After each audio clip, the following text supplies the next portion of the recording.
안녕하세요. 저는 참가번호 5번 영종중학교 정보현입니다. 예전에 제주를 여행하면서 알게 되었던 이 4.3 사건에 대해 알리고 또 피해에 대한 보상을 목소리를 낼 수 있도록 이 대회에 참가하게 되었습니다. 감사합니다. Do you guys know this flower? Today at this place, I'd like to introduce you guys what this flower symbolizes in Jeju. 3 years ago, I visited the beautiful island Jeju for the first time with my friends and parents with a big smile on our face.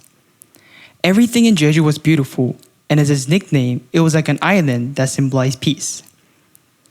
After finishing all our schedules on the last day of our trip, April 3rd, our parents took us to 4.3 Peace Park. That day, at the park, I heard a story about an old lady. She couldn't eat fish. She doesn't know how to write. She lived her life with her human rights ignored, the right that every human being must have. Then why? It was because she was a victim of a 4.3 incident that made Jeju Island stained with blood of innocent citizens instead of the gentle breeze of spring.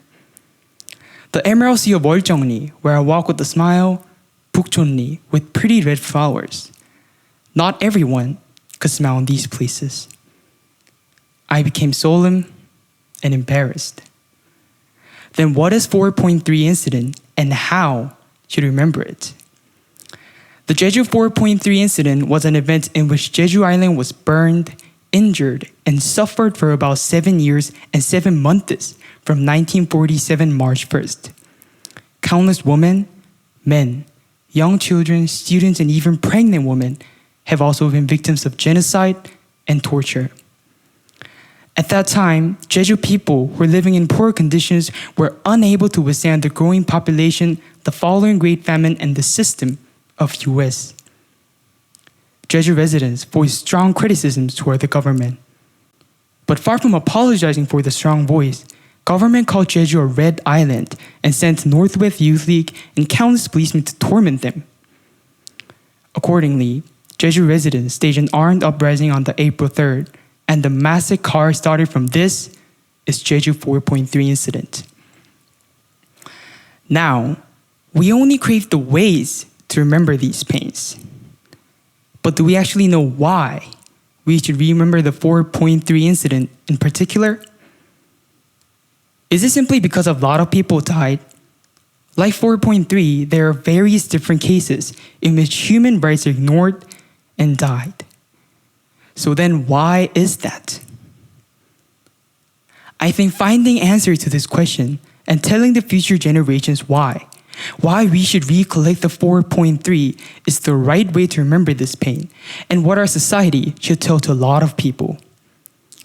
I think we are all trying to remember this is because not only our country has rejected the democracy and hid the case for a long time, but they have not compensated the Jeju people who've got an unforgettable scar. The compensation here is not just about the material things, but actively listening to their voice and telling the whole nation the truth. Our further pretentious behavior cannot help them anymore. It is impossible to remove the made scar. We must help them to receive a proper treat from our country with ongoing efforts of informing people why 4.3 should be remembered. What I heard and saw about the old lady stories and things related to slaughter are stuck inside my head and sometimes makes me to think what a real country and what a real justice is. The flower that I've introduced in the beginning is Camellia flower. It symbolizes the Jeju 4.3 incident, meaning that the souls of victims fall silently to the cold ground like a flower. We should not let these souls to fall to the cold ground anymore. They are people who deserves to be respected in a warm sky. Thank you for giving me a chance to inform about this heartbreaking story. Thank you.